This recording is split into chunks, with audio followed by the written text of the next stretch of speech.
Hey guys, what's up? It's me, Christy, and I'm here with my August book haul. And I wasn't really planning on buying books. I was trying to sort of slow down this month, but yeah, didn't really happen. So anyway, let's get into it. The first book that I was able to steal, or got, I didn't really steal it, was Birthday Letters by Ted Hughes.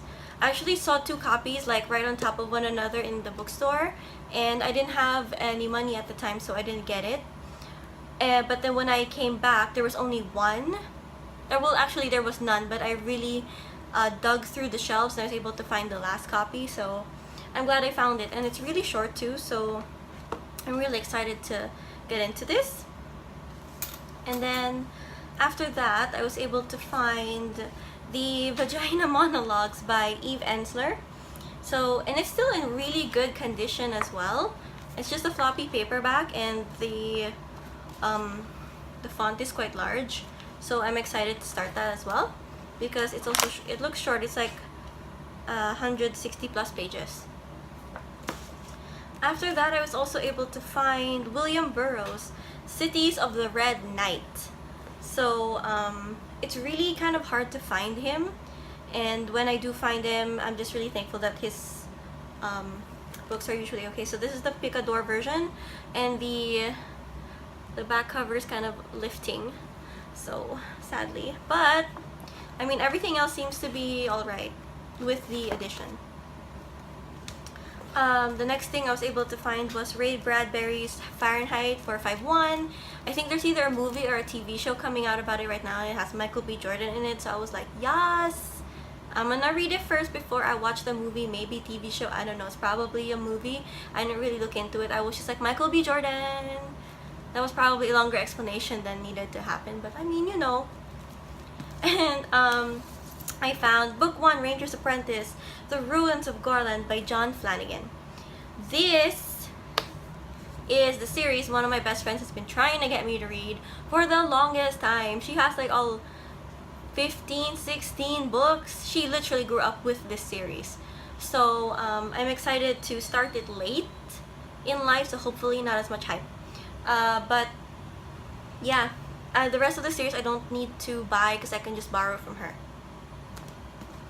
After that, I also found this really nice copy of These Shallow Graves by Jennifer Donnelly in hardbound. And the inside looks so nice. I think it's New York. Like a map of it. Anyway, like this girl's dad dies and apparently secrets. Like hello, like always secrets. So yeah, even if I don't end up reading it, deckled edges, y'all. Deckled edges. So even if I don't end up reading it, I can definitely sell it because it's still in really good condition. So you guys know me, like I just buy books, but then at the same time I also sell them, and I prefer really selling like face to face, because sometimes I like seeing the look of a person when they find a book that they didn't think they were gonna find, and they just think of it as like a gem, and I'm just like, it's so nice to like see that look on someone's face. So that's really more of the reason why I sell books in real life rather than trying to sell them online.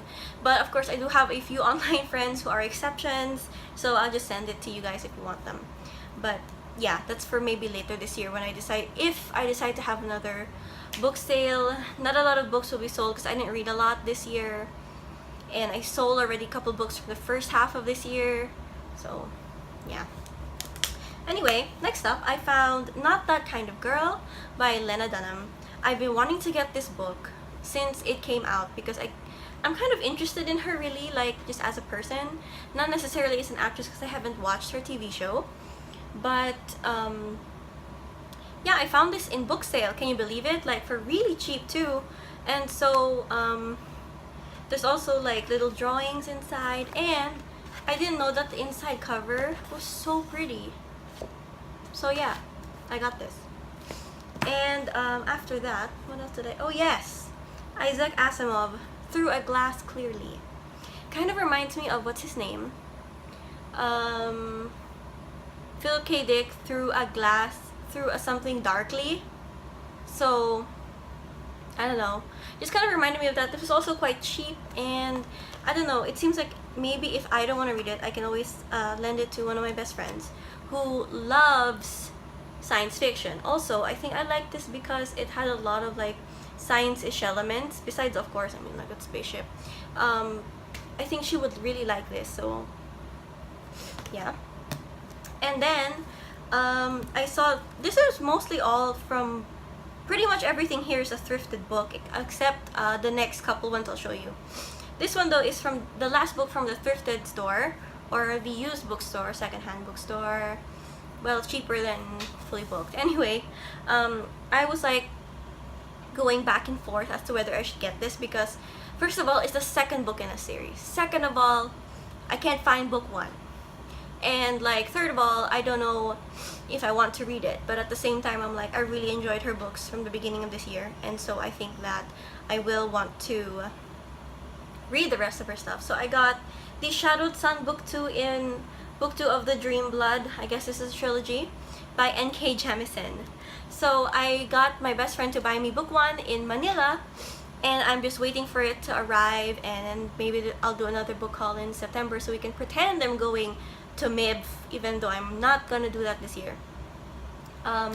So yeah, the Shadowed Sun book 2 in the Dream Blood series, and it's really in good condition too. So like, I was having the hardest time not buying it because first of all, if I was to get it in books fully booked, it would be triple the price or double, triple, and if I can just get it now, so much the better. I was just worried about the different sizes, but then when my friend showed me the size in fully booked, I was okay with it, so we got it. So I will have 2 of more N.K. Jemisins. And then this next one, I got it from Aklatan, an online bookstore, and that is Saints and Strangers by Angela Carter. These are, I think, reimagined stories about real-life women, so yeah, the cover is also really nice. And I'm keeping it in the plastic until I read it. Oh, I didn't know this. I did not notice that. There's like stains on the pages. Oh well. And so my friend who got me the N.K. Jemisin book in fully booked came back recently, and she got me one book that I was able to order that was on hand because the rest we were waiting for. This one is Beren and Luthien by J.R.R. Tolkien. It's yes, I can somewhat continue completing my collection of Tolkien with this. I really need to read it, like really need to, but yeah, I don't know when. It's mostly just like I just wanted to have it because I know that if I got it when it first came out, it would be hella overpriced. And then when I went to Manila at the beginning of this year, it was still kind of too much for me to justify getting it. But now that the price has gone down a little bit more, I'm okay with it. So I also know that if I wait too long, there won't be any more copies. So yeah, the last 2 books I got the other day, and so yeah. I'm just like, so yeah, I don't know, I think I need coffee, but I'm going out to get another coffee later, so I don't want to have coffee now, because if I get coffee now and getting another coffee later, I will probably not be able to sleep tonight. So the last 2 books in this haul are somewhat, one of them is in new release, the other one is not. First one is Catwoman by Sarah J. Maas. This will be the second Sarah J. Maas book I'm gonna read, no, third. I'm just saying, like, maybe it's not Sarah J. Maas, like, her as an author, I mean, I think I'm okay with. I hope that I like this, but then again, this particular set of books, the Wonder Woman, Batman, Catwoman, and like eventually Superman, like the first 2 I read, they've been okay so far, so I'm not really expecting amazing things with this, but I am excited though because it's Catwoman. And the last book is by Mark Manson, The Subtle Art of Not Giving a Fire Truck, and a counterintuitive approach to living a good life. So this is like non-fiction, and something about not being perfect, and that's okay, I think, something like that. I just know that this was when I was getting this book, the book the bookstore lady was like, a lot of people are buying this. I'm like, okay, I'll get it too, because like this was the last one and I was planning to wait to buy it, but I noticed that the copies of this were already dwindling at the store, so I'm like, I really need to get it before I have to wait another year for a copy. And because my book BFF is taking so long to lend it to me, so I'm like, you know what, I'll just get my own. So yeah, have you guys read any of these? What do you think about them? Tell me in the comments below. Thank you guys for watching, thank you for sticking around, and I will see you guys next time. Bye!